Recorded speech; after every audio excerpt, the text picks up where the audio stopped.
Hello everyone, आज की इस वीडियो में क्लास 12th के फिजिक्स में चैप्टर नंबर 1 के जितने फार्मूले हैं उन सभी फार्मूला को देखने वाले हैं। फिजिक्स का सारा फार्मूला इस वीडियो में देखिए, चैप्टर नंबर 1 का।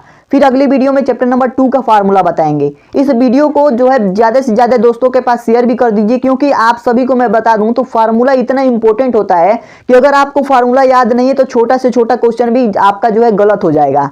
आपको भी ये बात पता होगी, लेकिन आप प्रोक्रेस्टिनेट करके फार्मूलाज को याद नहीं करते हैं और अंत समय में एग्जामिनेशन के समय में जब एग्जाम में बैठते हैं तो जितने भी सारे क्वेश्चन आपके पास आते हैं तो आपको लगता है कि आसान क्वेश्चन है, लेकिन आपसे हो नहीं पाता है क्योंकि आपको फार्मूला याद नहीं होता।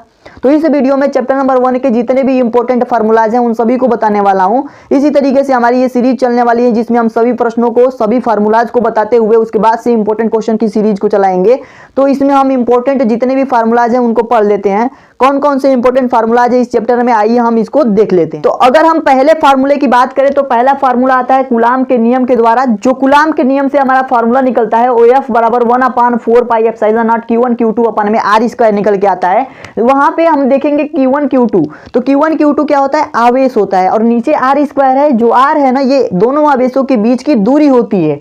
और यहाँ पे 1/4πε0 टोटल टर्म की बात करें तो यहाँ पे ये कांस्टेंट होता है, ठीक है, नियतांक होता है। और केवल ε0 की बात करते हैं तो ε0 जो होता है ये निर्वात की वैद्युतशीलता कही जाती है, ठीक है। अगले हम फार्मूले की तरफ बढ़ते हैं तो वैद्युत क्षेत्र की तीव्रता का फार्मूला आता है, और इसका फार्मूला होता है वेक्टर E बराबर में वेक्टर F अपन में Q0। एक इंपॉर्टेंट बात जान लीजिए कि वैद्युत क्षेत्र की तीव्रता से संबंधित कई तरह के फार्मूला बनते हैं। जैसे नीचे देखिए, किसी बिंदु आवेश के कारण वैद्युत क्षेत्र की तीव्रता, तो यहाँ भी वैद्युत क्षेत्र की तीव्रता कही जा रही है, लेकिन किसी बिंदु आवेश के कारण कही जा रही है। उसके बाद और नीचे देखिए 5 नंबर में द्विध्रुव की अक्षीय स्थिति में वैद्युत क्षेत्र की तीव्रता, ऐसे ही द्विध्रुव की निरक्षीय स्थिति में वैद्युत क्षेत्र की तीव्रता। इस तरीके से वैद्युत क्षेत्र की तीव्रता से संबंधित कोई ना कोई प्रश्न आपके एग्जाम में आते ही आते हैं। तो वैद्युत क्षेत्र की तीव्रता का जो यहाँ पे बेसिक फार्मूला होता है वो होता है वेक्टर E बराबर में वेक्टर F अपन में Q0, ठीक है। इस फार्मूला को याद जरूर कर लीजिएगा, बहुत इंपॉर्टेंट है, ठीक है। अगला फार्मूला आप सभी के पास आएगा किसी बिंदु आवेश के कारण वैद्युत क्षेत्र की तीव्रता। तो किसी बिंदु आवेश के कारण वैद्युत क्षेत्र की तीव्रता की बात करते हैं तो E बराबर 1/4πε0 Q अपन में R² आता है, ठीक है। यहाँ पे जो Q है आवेश है, R² क्या है, बीच की दूरी है, आप सभी को पता है। ε0 अभी मैंने बताया कि निर्वात की वैद्युतशीलता होती है। अगला फार्मूला है कि वैद्युत द्विध्रुव आघूर्ण क्या होता है। तो वैद्युत द्विध्रुव आघूर्ण की बात करते हैं तो देखिए, आवेश का दूरी के साथ गुणनफल को ही वैद्युत द्विध्रुव आघूर्ण कहते हैं। जैसे मान लीजिए अगर दो विपरीत आवेश रखे गए हैं तो उनकी दूरी के साथ किसी आवेश का मल्टीप्लीकेशन ही वैद्युत द्विध्रुव आघूर्ण कहलाता है। तो P बराबर में Q इंटू का 2L होता है जी। P को हम जो है वैद्युत द्विध्रुव आघूर्ण कहते हैं, यानी वैद्युत द्विध्रुव आघूर्ण को ही हम P से प्रदर्शित करते हैं, और बराबर होता है Q इंटू का 2L। Q क्या है, आवेश है, और 2L क्या है, दूरी है। अगला प्रश्न आप सभी के पास है कि द्विध्रुव की अक्षीय स्थिति में तीव्रता क्या होती है। तो द्विध्रुव की अक्षीय स्थिति में अगर वैद्युत क्षेत्र की तीव्रता की बात करते हैं तो उसका फॉर्मूला होता है E बराबर में 1/4πε0 2P अपन में RQ। ध्यान से देखिएगा, अक्षीय स्थिति की बात कर रहा है, निरक्षीय स्थिति की बात करेगा तो दूसरी स्थिति उत्पन्न होगी। E बराबर में 1/4πε0 2P अपन में RQ, ये अक्षीय स्थिति में इसका फॉर्मूला होता है, किसका, वैद्युत क्षेत्र की तीव्रता का फॉर्मूला होता है, ठीक है। सारे फॉर्मूलाज आप सभी के लिए इंपॉर्टेंट है, मैं बार बार बोल रहा हूं एक ही बात को, क्योंकि आप जो है ध्यान नहीं देते हैं और एग्जाम में बैठ करके आप लोग याद करते हैं कि काश याद कर लिए होते तो ये क्वेश्चन हो जाता, ठीक है। तो देखिए अगला जो आपके पास फॉर्मूला है वो है द्विध्रुव की निरक्षीय स्थिति में तीव्रता। तो देखिए द्विध्रुव की निरक्षीय स्थिति में वैद्युत क्षेत्र की तीव्रता का फॉर्मूला होता है E बराबर 1/4πε0 P अपन में RQ। P क्या होता है, वैद्युत द्विध्रुव आघूर्ण होता है, ठीक है। वैद्युत द्विध्रुव आघूर्ण होता है P, और ε0 अभी मैंने बताया है कि निर्वात में वैद्युतशीलता होती है। RQ क्या होता है, जो R है हमारे पास वो बीच की दूरी है। अगला आपके पास फार्मूला आ सकता है द्विध्रुव पर लगने वाला बल आघूर्ण क्या होता है। तो देखिए बल आघूर्ण को हम टाउ से प्रदर्शित करते हैं, यहाँ पे टाउ लिखा गया है। टाउ बराबर होता है हमारे पास vector P cross vector E होता है। क्रॉस लगा होता है तो साइन थीटा एक घटक आ जाता है, तो इसको दूसरे रूप में लिख सकते हैं टाउ बराबर P साइन थीटा, ठीक है।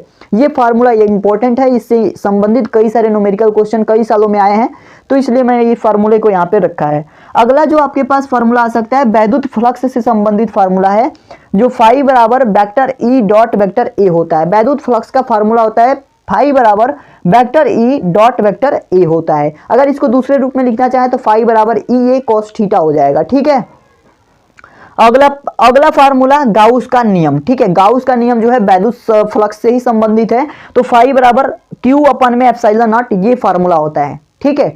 क्यू अपन में एप्सिलॉन नॉट, यानी कि जो आवेश होता है आवेश का 1/ε0 गुना होता है ये जो फ्लक्स होता है, ठीक है। तो इसी तरीके से फ्लक्स बराबर हम निकालेंगे क्यू अपन में एप्सिलॉन नॉट हो जाएगा। अगला जो फार्मूला है गॉस के नियम के अनुप्रयोग से संबंधित है। गॉस के अनुप्रयोग जो भी हैं वो आप देख लीजिए। अनंत आवेशित तार के कारण जो तीव्रता होती है, यानी वैद्युत क्षेत्र की तीव्रता की ही यहाँ पर भी बात हो रही है, ठीक है। तो यहाँ पे फॉर्मूला आता है E बराबर 2K लेमडा अपन में R²। ये जो लेमडा दिख रहा है आपको, इसको हम कहते हैं रेखीय आवेश घनत्व, ठीक है। इस लेमडा को क्या कहते हैं? रेखीय आवेश घनत्व कहते हैं। और K क्या है? कांस्टेंट है, जहां पे हम 1/4πε0 रख सकते हैं, ठीक है। और यहाँ पे R जो दिख रहा है ये बीच की दूरी होती है। अगर हम बात करें गॉस के नियम के अगले अनुप्रयोग की, तो अगला अनुप्रयोग है अनंत आवेशित चादर के कारण वैद्युत क्षेत्र की तीव्रता। अनंत आवेशित चादर के कारण जो वैद्युत क्षेत्र की तीव्रता का फार्मूला होता है E बराबर में सिग्मा अपन में 2ε0। अब ये जो सिग्मा है ना, ये सतह आवेश घनत्व होता है। अभी हमने लेमडा के बारे में बात किया, लेमडा रेखीय आवेश घनत्व होता है, और यहाँ पे सिग्मा जो होता है ये सतह आवेश घनत्व होता है। तीसरा जो हमारे पास अनुप्रयोग है वो ये है अनंत आवेशित प्लेट के कारण तीव्रता। अनंत आवेशित प्लेट के कारण अगर वैद्युत क्षेत्र की तीव्रता की बात करते हैं तो E बराबर में सिग्मा अपान में एप्सिलॉन नॉट, ठीक है। सिग्मा क्या है? सतह आवेश घनत्व है, इस बात को आप याद रखेंगे। अगली चीज जो हमारे पास आती है वो ये है कि चालक गोला के कारण विद्युत क्षेत्र की तीव्रता। अगर कोई चालक गोला है तो यहाँ पे विद्युत क्षेत्र की तीव्रता की स्थितियां 3 हो सकती है। एक स्थिति ये कि गोले के बाहर जो है विद्युत क्षेत्र की तीव्रता ज्ञात की जा सकती है। दूसरी स्थिति गोले की सतह पर विद्युत क्षेत्र की तीव्रता ज्ञात की जा सकती है। और तीसरी स्थिति गोले के अंदर वैद्युत क्षेत्र की तीव्रता ज्ञात की जा सकती है। तो इन 3 स्थितियों में हम जो है यहाँ पे फॉर्मूला डिराइव करके देखे हैं। तो पहले स्थिति जो आ रही है बाहर, यानी गोले के बाहर की बात करते हैं, तो गोले के बाहर वैद्युत क्षेत्र की तीव्रता का फार्मूला होता है E बराबर KQ अपन में R², ठीक है। इसको याद रखेंगे आप। K क्या है? कांस्टेंट है, 1/4πε0 रख सकते हैं, जो कि यहाँ पे मैंने बताया कूलाम के नियम में 1/4πε0 क्या है? कांस्टेंट है, इसको हम K भी कह सकते हैं। तो इसका फार्मूला जनरली कभी कभी ये भी हो जाता है F बराबर में KQ1 Q2 अपन में R², ठीक है। लेकिन जब भी कैलकुलेट करेंगे तो K की जगह पे हम 1/4πε0 रख सकते हैं, ठीक है। अगला जो हमारे पास है सतह पर जो है, अगर गोले की सतह पे वैद्युत क्षेत्र की तीव्रता की बात करते हैं तो E बराबर KQ अपन में कैपिटल R² आ जाता है, ठीक है। यहाँ पे देखिए स्मॉल R² है, यहाँ पे कैपिटल R² है, क्योंकि आप जब गोला बनाएंगे तो उसमें त्रिज्याएं 2 तरह की होंगी, एक तो सतह के बाहर होगी, एक सतह तक होगी, ठीक है। तो 2 त्रिज्याएं यहाँ पे देखी जाएंगी, तो एक को हम R मानते हैं स्मॉल r, एक को कैपिटल R मानते हैं, ठीक है। इसलिए यहाँ पे 2 फार्मूले इस तरीके से दिखाए गए हैं। आपको अगर डेरिवेशन नहीं पता है तो डेरिवेशन के लिए आप कमेंट कर सकते हैं। जिस भी चीज का डेरिवेशन, चाहे आप निरक्षीय स्थिति में वैद्युत क्षेत्र की तीव्रता पाना चाहते हैं या फिर अक्षीय स्थिति में वैद्युत क्षेत्र की तीव्रता पाना चाहते हैं, उन सभी का डेरिवेशन जो है हम आप सभी को बता देंगे। अभी इन सभी फार्मूले को तैयार जरूर कर लीजिएगा, ठीक है। जितनी भी ये फार्मूले हैं ये सभी आप सभी के लिए बहुत इंपॉर्टेंट है। आपके एग्जाम में जरूर इनसे किसी न किसी तरह से क्वेश्चन पूछे ही जाएंगे, ठीक है। न्यूमेरिकल क्वेश्चन की डिमांड वैसे भी बोर्ड एग्जाम में बहुत ज्यादा बढ़ चुकी है, और किसी भी कॉम्पिटेटिव एग्जाम की तैयारी कर रहे हैं तो ये सारे फार्मूलाज उस समय तक भी आपका साथ देने वाले हैं, ठीक है।